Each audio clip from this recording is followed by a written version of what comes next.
안녕하세요. 사연을 부탁해입니다. 오늘의 사연을 소개하겠습니다.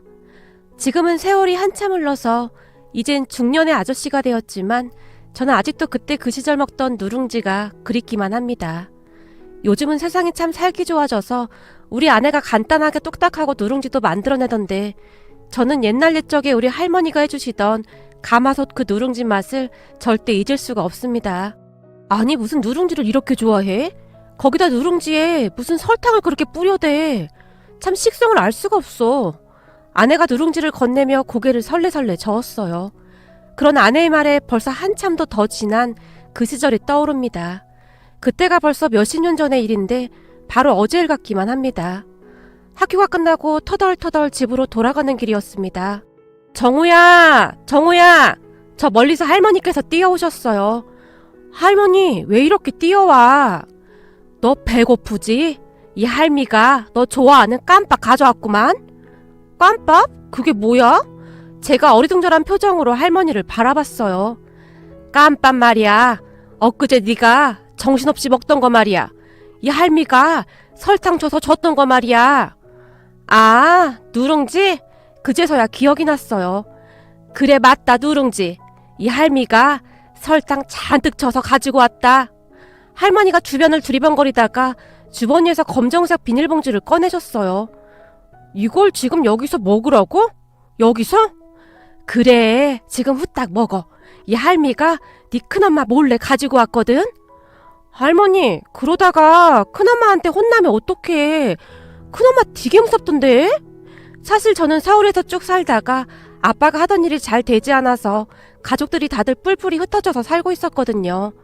엄마 아빠는 햇볕도 들지 않는 작은 골방 같은 곳에서 밤낮없이 일을 하느라 저를 돌볼 수가 없었기에 저를 할머니가 계신 충청도 작은 마을에 맡겼어요.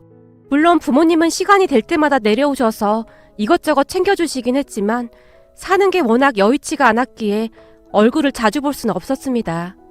큰 집에 사는 것은 생각보다 불편한 게 많을 수밖에 없었어요. 특히나 큰엄마가 그렇게 눈치를 줬거든요. 우리 부모님이 한 달에 얼마씩 돈을 보내고 있었지만 큰엄마는 저를 그저 눈의 가시처럼 생각했으니까요. 그때 당시 큰 집은 까만 가마솥에 밥을 했었습니다.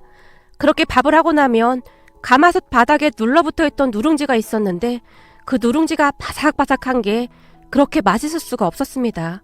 특히나 누룽지에 설탕까지 뿌려서 먹으면 세상 부러울 게 없는 그런 맛이었어요. 하지만 큰엄마는 밥을 하고 난 뒤 그 누룽지를 재빠르게 걷어내서 감축은 했었는데요.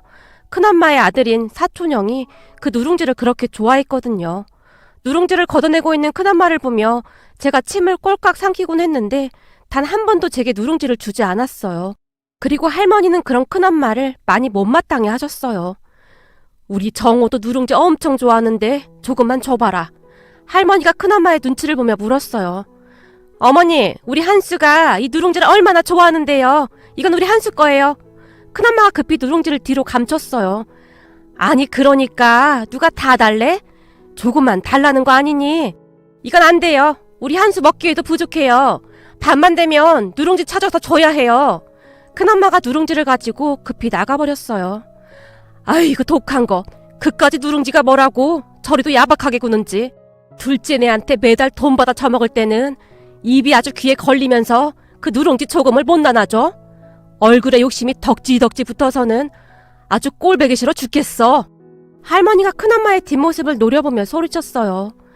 정우야, 다음에 밥하면 이 할미가 깐밥 꼭 줄게.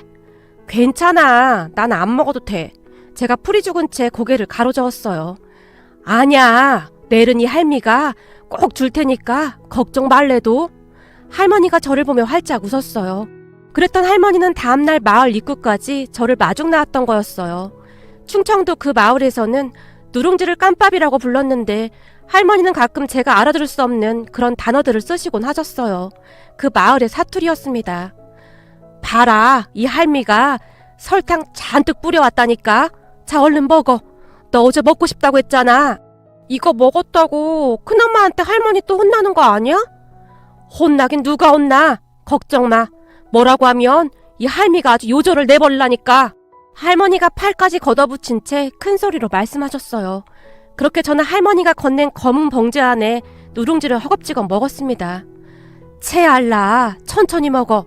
그게 그렇게 맛있어? 서울서 살아서 이런 거 안 좋아하는 줄 알았는데 우리 정호는 아빠를 꼭 닮았구만 그래. 진짜? 그럼 아빠도 누룽지 좋아했어? 누룽지를 오물오물 씹으며 제가 할머니를 빤히 바라봤어요. 그럼 네 아빠도 누룽지라면 자다가도 벌떡 일어났었어. 아주 아빠를 꼭 닮았어. 우리 아빠가 생각이 나시는지 할머니의 눈시울이 붉어졌어요. 할머니, 근데 엄청 맛있어. 그럼 이 할미가 설탕을 잔뜩 묻혀왔다니까? 할머니와 저는 그렇게 누룽지를 먹고 집으로 돌아갔는데요. 집에 들어서자마자 큰엄마가 할머니와 저를 노려보고 서 있었어요. 어머님, 집에 있던 누룽지 어머님이 가져갔죠? 그래, 딱 반만 가져갔는데 그게 무슨 문제라도 있는 거냐? 할머니가 딴청을 비우듯 주변을 두리번거리며 말했어요. 그거 우리 한수 거라고 말했잖아요. 근데 그걸 왜 가져가시는 거예요? 부하가 치밀어 오르는지 큰엄마가 눈까지 치켜뜨고 서 있었어요. 아니, 다 가져간 것도 아니고 조금 가져간 거 아니냐? 나머지 남은 건 네 아들 먹이란 말이야.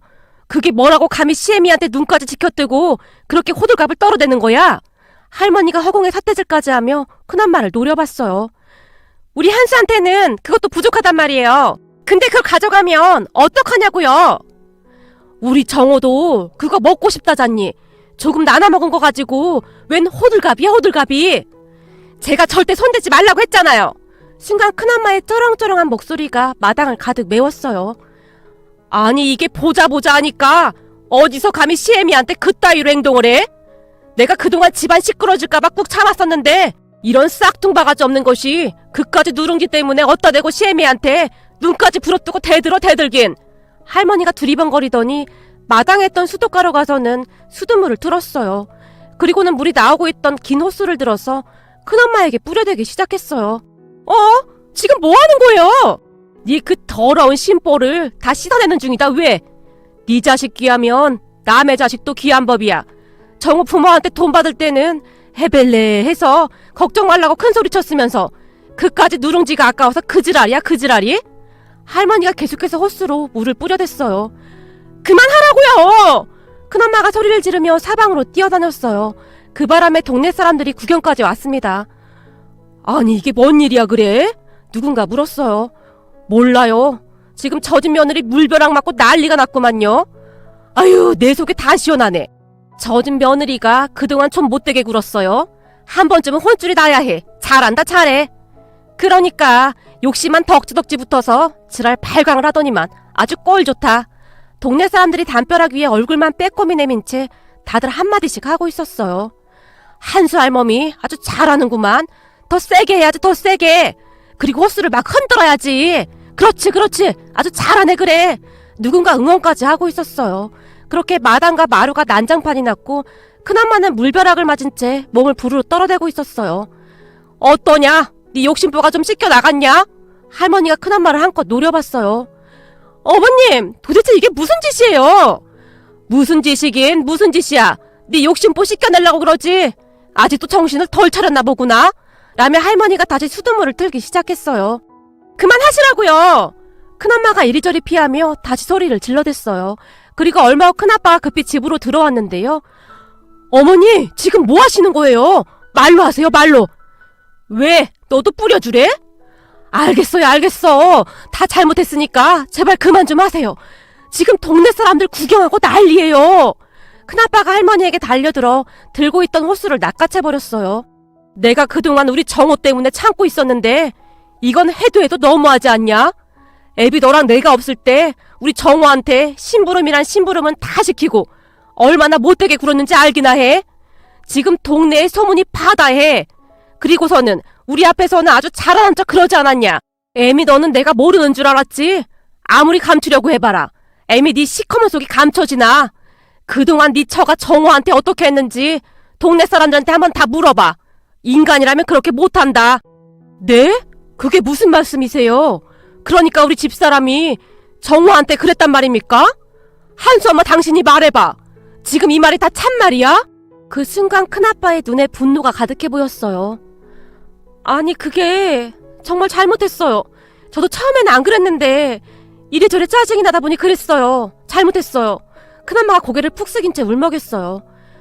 너도 자식 키우는 사람이 어쩌면 그럴 수가 있느냔 말이야. 그러다 천벌 받는 거야. 내가 오죽했으면 이러겠냐? 할머니께서 큰엄마를 다시 노려보셨어요.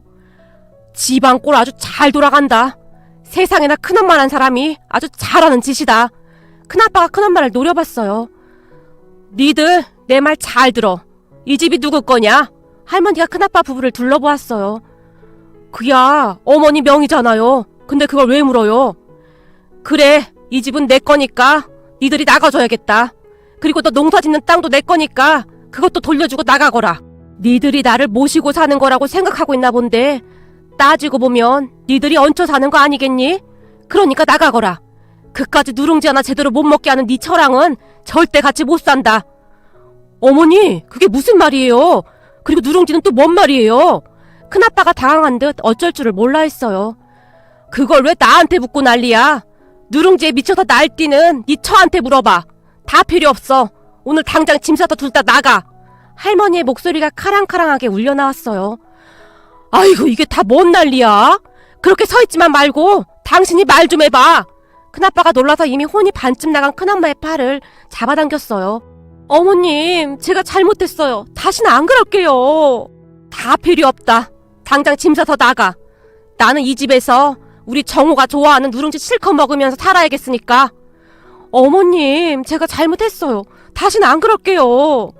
혼비백산한 큰엄마가 물로 질퍽해진 땅바닥에 무릎까지 꿇었어요. 내가 그동안은 그냥 참고 또 참았어. 근데 계속 참기만 하니까 하룻강아지 범무서운 줄 모르고 기어오르더구나. 그러니까 사람이 잘해줄 때 눈치껏 잘해야 할 거 아니야. 어머니, 다 내 잘못이구만요. 큰아빠가 고개를 푹 숙인 채 눈물을 뚝뚝 흘리셨어요. 내가 잘못했어요. 한 번만 용서해주세요.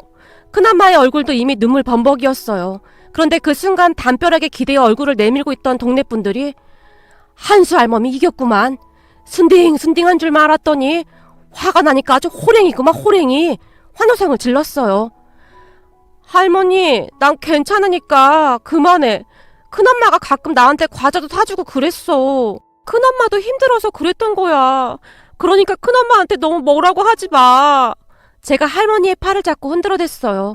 제 기억 속에 그때의 기억이 또렷하게 남아있는데요. 아마도 눈칫밥을 먹고 살았던지라 큰집 가족들에게 항상 미안했던 것 같아요. 정우야, 이게 다 큰아빠 잘못이야. 큰아빠가 잘 챙겼어야 했는데 정말 미안하구나. 큰아빠가 땅바닥에 주저앉아 통곡을 하셨어요. 큰아빠, 나 진짜 괜찮아. 그러니까 울지 마. 그렇게 우리 모두는 눈물콧물 다 흘리면서 한동안 다 같이 목 놓아 울었습니다. 그날 밤 잠을 자기 위해 할머니 옆에 누웠는데요. 정우야, 네 큰엄마가 욕심이 많아서 가끔 그러긴 하지만 그래도 널 돌봐주고 있는 건 맞으니까 너무 미워는 하지 마. 알았지? 응, 알겠어. 근데 아까 할머니 완전 멋졌어. 호수로 막 물벼락 날리는 거 진짜 멋졌어. 예끼 이 녀석아, 멋질 것도 많다. 할머니가 제 머리를 쓰다듬어 주셨어요. 그 뒤부터 제 생활도 아주 좋아졌는데요. 큰엄마가 다시는 눈치를 주지 않았거든요. 사실 큰엄마에게 서운한 부분이 전혀 없을 수는 없었겠지만 할머니 말씀처럼 감사한 마음도 많았어요. 남의 자식 거두는 일이 절대 쉬운 일은 아니었을 테니까요. 그렇게 몇 년 뒤 우리 부모님의 자리가 잡혔고 저는 다시 서울로 올라왔습니다. 그런데 서울로 올라오고 한동안은 우리 할머니가 설탕 잔뜩 묻혀서 주시던 누룽지가 눈에 밟힐 정도였어요. 그런 할머니 덕분에 저는 잘 컸고 나름 부족함 없이 지금도 잘 살고 있습니다. 우리 할머니께서는 지금 90이 넘으셨는데 아주 정정하시답니다. 요즘은 시골에서 몇 달 지내시다가 또 몇 달은 우리 서울집에 올라와 계시는데요. 서울 생활이 지겨워질만 하면 다시 고향으로 내려가신답니다. 식사도 잘 드시고 그렇게 건강하실 수가 없습니다. 어렵던 시절 할머니께서 많이 도와주셨던지라 엄마는 할머니께 항상 감사한 마음으로 사세요. 그래서 그런지 엄마는 할머니를 모시고 이곳저곳 구경도 다니시고 맛있는 음식도 많이 사드리고 있으세요. 우리 어머님 아니었다면 그때 그 힘든 시절 못 견뎠을 거예요. 이래서 자식은 평생을 살아도 부모 마음을 못 헤아린다고 하나 봐요. 어머님, 건강하게 오래오래 사셔야 해요. 세상이 참 좋아져서 갈 데도 많아졌고 맛있는 것도 많아졌잖아요. 오랫동안 다 누리셔야죠. 아셨죠? 엄마가 생선가시를 발라서 할머니 밥그릇 위에 올려드리며 조용히 눈물을 훔치셨어요. 그 모습을 보고 있는데 저도 모르게 눈시울이 붉어졌습니다. 그때 그 시절 아들 며느리가 손자를 맡기고 돌아섰을 때 우리 할머니의 마음은 얼마나 쓰리고 아프셨을까요? 하지만 아들 며느리 앞에서 어떠한 내색도 하지 않은 채 괜찮다. 아직 젊은데 뭐가 걱정이야. 그러니까 어깨 펴라. 라며 할머니께서 엄마 손에 금반지랑 이것저것을 꼭 쥐어주셨다고 하네요. 그때 그 금부치가 얼마나 꼭꼭 쌓여있던지 그걸 받고 서울로 올라오는 내내 눈물이 멈추지를 않더구나. 엄마는 틈만 나면 제게 그때 이야기를 하시곤 하셨어요. 그 뒤 다행히 부모님은 다시 재기를 하셨고 힘들 때 항상 뒤에서 든든하게 지켜주시던 할머니께 항상 감사한 마음으로 살고 계신답니다. 앞으로도 우리 할머니께서 건강히 오래오래 사셨으면 좋겠습니다. 오늘의 사연은 여기까지였습니다. 즐겁게 보셨다면 구독, 좋아요 부탁드립니다. 고맙습니다.